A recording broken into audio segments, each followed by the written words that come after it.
Hi, and welcome to the Korero Solutions YouTube channel. Today we're going to talk about how to help people solve their own problems at work. So, somebody comes to you and they have an issue. What are you going to do? Solve it. Nope. That is a good way to send yourself into a downward spiral of always having to solve this person's issues. So right from the first time that they bring you a problem, you're going to take the time up front to teach them how to do this by themselves. So what does that look like? The first thing is, don't try to console them and make them feel better about what's going on. I know it's difficult. We all want to avoid those horrible, uncomfortable situations that come up. And if we know the solution, we want to save ourselves time and energy and just get through it as fast as we can.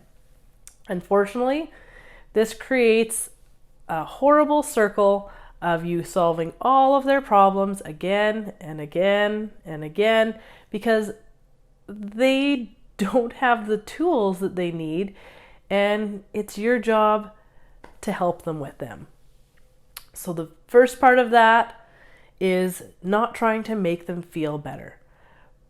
By acknowledging what is happening and that there is a problem that needs to be addressed, we can bring light to that situation.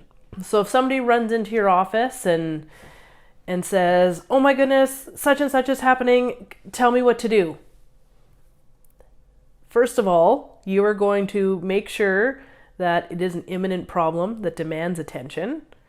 Or you can tell them, come back in 15 minutes or in an hour and I'll block time for us to work through this. Knowing full well that you are going to be helping them to solve their own problem, but this way they're not spinning out of control.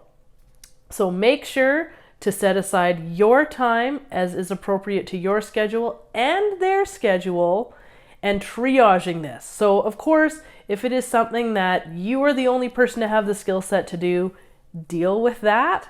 This is helping people that should be able to solve these problems themselves, or maybe just need one or two more pieces of information in order to solve the problem themselves. So they've come in, have an issue, you have stated when it is appropriate for them to come in. Now they've come in and they're sitting down. Have them define what the problem is. A problem should not be a personal issue. It should be something that is solvable. So what I mean by that is if they come in and they're saying, "Oh, the customers, they just keep complaining and I just can't handle it anymore and that's it. I'm done." The issue isn't that the customers are complaining. The issue is whatever the customers are complaining about, and that's what can be solved. So have them take a step back and say, "Okay, what is the problem?" And let them sit with that. And this is about getting comfortable with that silence. So this can be very challenging for some people, whereas other people won't find it as difficult. But sit there and actually have them slow down, because it's very easy when we get overwhelmed to have our brains going a million miles a minute. Take a breath, count to 10 or 20 or 30 or whatever you need to do so that they can start talking through this themselves. Let them have that verbal diarrhea where they just need to talk and talk and talk and figure it out. Of course, if they're starting to spiral and go down a rabbit hole, stop and remind them of what a problem is. A problem is something that can be solved. A problem isn't griping about everything and complaining about everything. A problem is something that can have a resolution. So what can be solved in this situation? Help and encourage them with words to figure out what that is. Give them the time to do this. So some questions that you can ask them are, "Okay, such and such is the client's complaining. What is the impact that this is having?" So is the impact that there is a scene being caused outside? And if so, then how is that addressed? Is the issue what they're complaining about? If so, how is that going to be addressed? There are so many little issues that can be found within one complaint or one problem that is happening, break it down into things that can be solvable. Ask, why did this happen? So don't give them the whys, make them answer the whys. They're the ones that are dealing with it. They're the ones in the situation. And ask after they figured all of this stuff out. So the problem isn't that she's complaining. The problem is that it's making the other customers feel extremely uncomfortable. So we need to find a way to have this conversation where customers are feeling safe and she can do this in private. So what does that look like? Have them come up with those solutions, because they're gonna get pretty creative if their feet are in the fire, and they're also gonna try to find something that works for them. Here you can also be a sounding board as to, okay, so if we went further down that and we went with this solution, what impact is that gonna have? What impact will that have on other people? How would that affect the client? Okay, now which one of these solutions are you going to move forward with? And let them do it. Let them succeed and let them fail. You are there to make sure to provide those learning opportunities for them. So let them do it. Of course, you're also there as the sounding board to mitigate any absolutely devastating things that should happen. So if they say, oh, just kick her out. Okay, maybe that's not the best solution. But have them evaluate that. Okay, so your solution is we're going to kick this person out. What does that look like? How could this escalate? Do you see this going away? What could possibly happen? What could be the repercussions of this?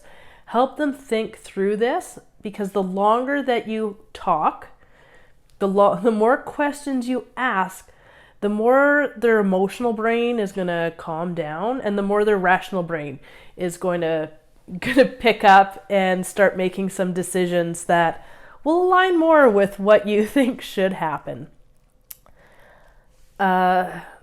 When you are approached, understand that there's a difference between solving problems and being a sounding board. So some employees are not looking necessarily for you to solve problems. Some people think better by verbalizing what is going on. So just ask them, do you want me to solve your problem? Or do you want me to be your sounding board? If they just want you to be the sounding board, then the pressure is off. And at that point, you can decide, are you the best person to be the sounding board, or is there somebody that might be better? If they're constantly coming to you, and some people get annoyed by this, some people don't want to be the sounding board, ask them, why have you chosen me to be your sounding board in this? And find out, maybe there's a legitimate reason. Maybe they respect you. Maybe they've seen you do something in the past that they've thought, this is fantastic, and this person is great at working through problems, and I want them to mentor me, and I want to learn from them.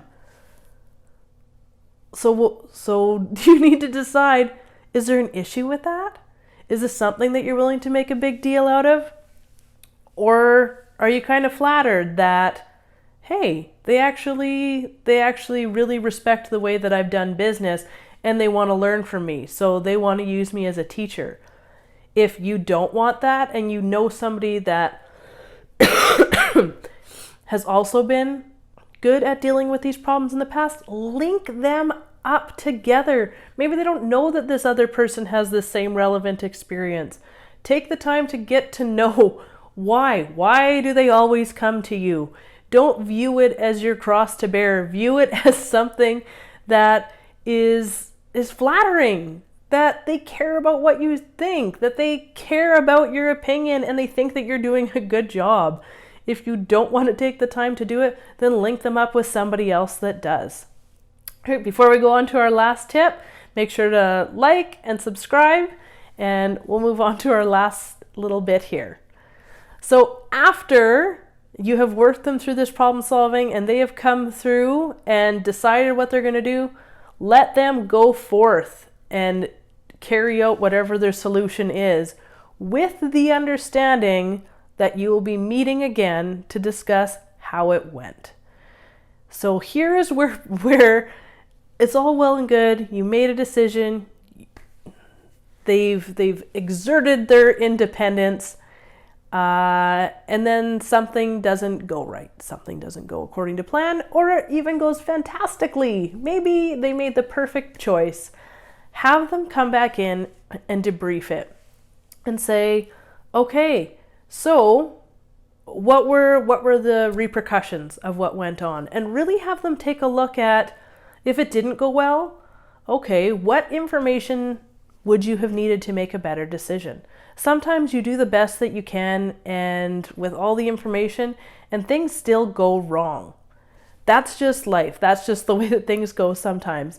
Have that debrief so that they understand what could have changed in their decision-making process. What could they change now? Are there decisions that could be made at this point in time in order to improve the outcome of their problem solving? Take the time to walk them from the very beginning steps, so identifying the problem, coming up with the information, brainstorming the solutions, and now on the tail end of it, coming up with what are they going to do going forward to either implement these strategies or change what they did. And is there a new way to solve the problem going forward? And what were their learnings? Ask them these questions. This is what's going to inspire them to be able to solve their own problems going forth. All right, if you could ask somebody one question to help encourage them to learn from a situation, what would it be? Leave that information in the comments below, and we will see you next time.